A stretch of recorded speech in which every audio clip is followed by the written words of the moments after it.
Cha, cha, cha, Igbo kwenu. Oe. Cha, cha, cha, Igbo kwenu. Oe. Abia kwenu. Oe.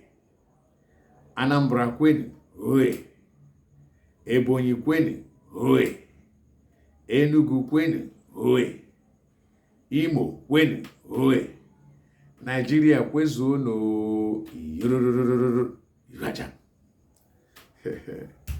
I welcome you all to this segment called Learn About the Igbo, or Learn About the Tribe called the Igbo.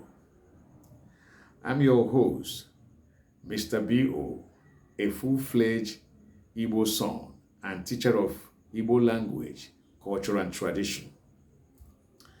Just as I explained, what we are going to talk about today is about the Igbo people, or a tribe called the Igbo. When you want to know about a particular tribe, you should be able to tell about their culture, first of all, their language, their culture and traditions. But most of all, you should be able to know where that particular tribe migrated from. It's very important. All right. Now, who are the Igbo people? Igbo people migrated through a man called Eri. Eri is the forefather of the Igbo people. The Igbo people as a whole are the children of a man called Eri. And the Eri himself was the son of God. What I mean God is not G-O-D as God in heaven. It's God, a name of a person. Okay? So God was one of the sons of Jacob. Jacob had God through one of his concubines. You know how it is when there's a tango between a man and a woman. All right, so if you are in doubt, it's recorded in the Bible. You can go there and confirm. So that's how we come from. That's how we migrated.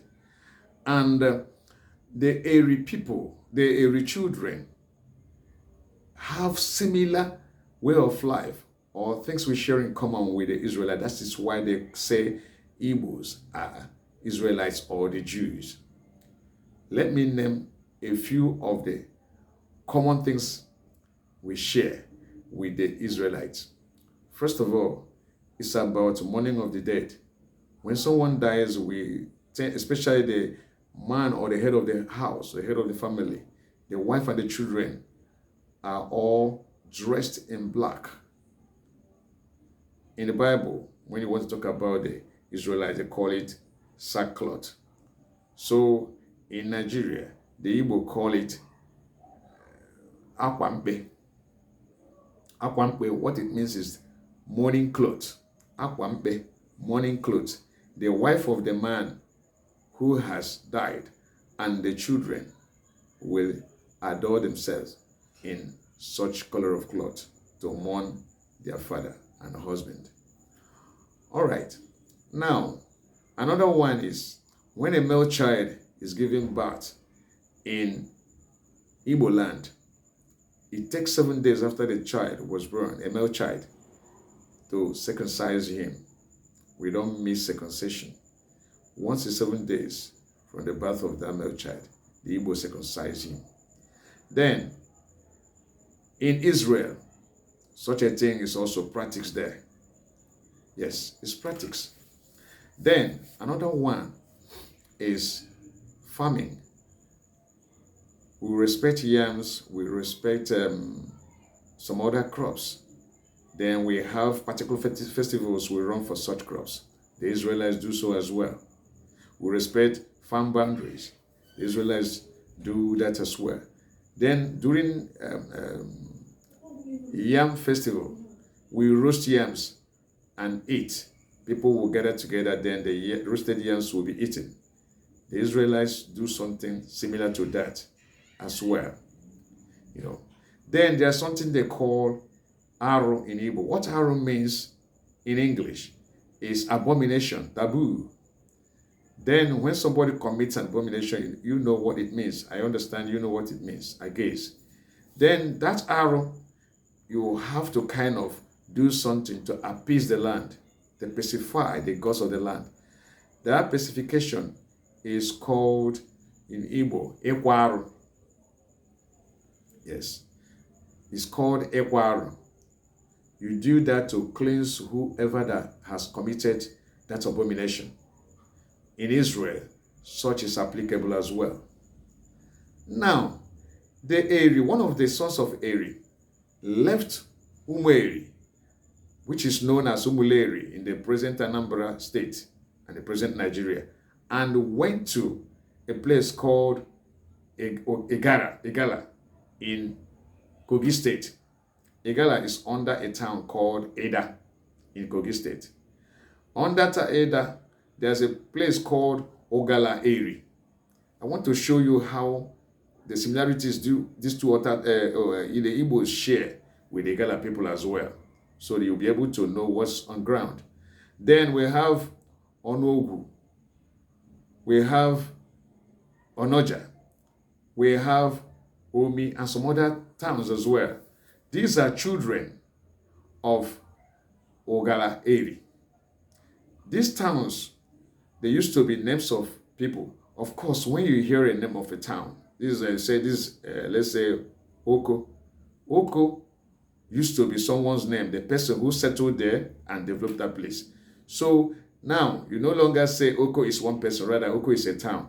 That's applicable to these towns that I mentioned in Ogala area. So the Igbo people say one of the sons of Eri went to Ogala area and settled, got a wife. That's what I mean by settled there. The person got a wife and they procreated and there were children there. But the Igala people said no, rather we migrated from them.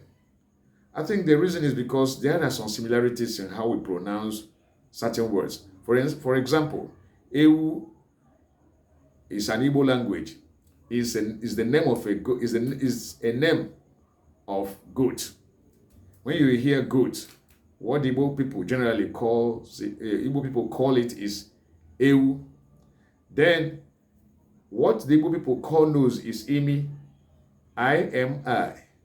The Imi you hear about is called by Igala people as Emo, E-M-O, Emo, E-M-O. Then what the Igbo people call hand is Aka, A-K-A, Aka. Igala people call it Eka, E-K-A. Then what the Igbo people call land on which we step our foot, on which we walk, the earth generally, is Ane or Allah. While the Igala people call it Ale, Ane, A-L-E, A-N-E. Then there are other words that have similar pronunciation when you listen properly to when they are pronounced. You would think the person pronouncing it is from Igbo land, whereas the person is from Egala, to be precise. Now, I have told you the similarity or things we share in common with the Israelite or the present Jews, and what we share in common with the Egala people, Ogala area, known as Ogala area. So these towns are there in existence. These towns I mentioned, the Ogwedo, Onogu, Onoja, and Omi. They are in existence when you visit the town called Egala. So, and who is this Eri? Let me not forget. Eri was the son of, perhaps I said it earlier, Eri was the son of Gad, G-A-D. Gad was one of the sons of Jacob. One of the sons of Jacob. That Gad was given back to by one of Jacob's concubines. You know, when a man and a woman have a tango, you know what the resultant effect, you know what it usually results in. So that's how God came about. We share a lot of things in common with the Israelites which many people they say we are Jews, and we have things in common with the Ogala area, which is found, it's a town found in Igala, in Edda of present-day Kogi State. There are so many things about the Igbo that you need to know. By the time we meet next time, I will be able to talk about, more things that concern the Igbo people, one of which is our alphabet. I would like you, especially you that is listening to me who is not an Igbo native, I want you to understand Igbo. But before you do that, just as I explained, briefly, I've told you about the how Igbo people came to being. Understand? But one thing I would like you to understand is no matter where anybody migrated from, wherever you find yourself at present, your present location is where you come from. Forget about what anybody tells you. You came from so place. We are very accommodating, the Igbos. We are very hospitable. In fact, we accommodate strangers more than we do accommodate one another of the same Igbo. So that's just who the Igbos are. Anybody that knows about this will admit that I'm being truthful. I'm totally honest about this. We are a very hardworking people. We are very interesting. We accommodate people. We are kind. What will tell you that this person is an Igbo is someone who does not give up, no matter the hardships the person undergoes, no matter what the person is faced. The person continues to struggle to be able to reach the Canaan land. You know, we believe that once you give up, you are doomed. That's the common belief of an average Igbo native. I understand that you understand me. So I would like you, most of you who are non-Igbos, to understand Igbo. By the time we meet next time, I'll be able to teach you about the Igbo alphabet. In fact, I'll make sure that you know about so many things about Igbo, some of which are the names. We have Anambra, we have Abia State, Anambra State, Ebonyi State, Enugu State, Imo State. These five towns are, when you hear about Igbo, that's where they are located. You know, each of the towns has a name they call something. This particular town has a name they call particular thing in Igbo. But when all the names are combined, they mean the same thing. So you have to know it. I'm not just going to teach you about Central Igbo. I'm going to teach you a lot more than that by the time we meet, so that you'll be able to know when somebody speaks Igbo to you, when somebody abuses you or insults you, you should be able to tell. You should be able to differentiate when somebody blesses you or tells you something that's very good to hear, something that's very good to the ear. All right, that's all for now, folks. When we meet, we'll talk.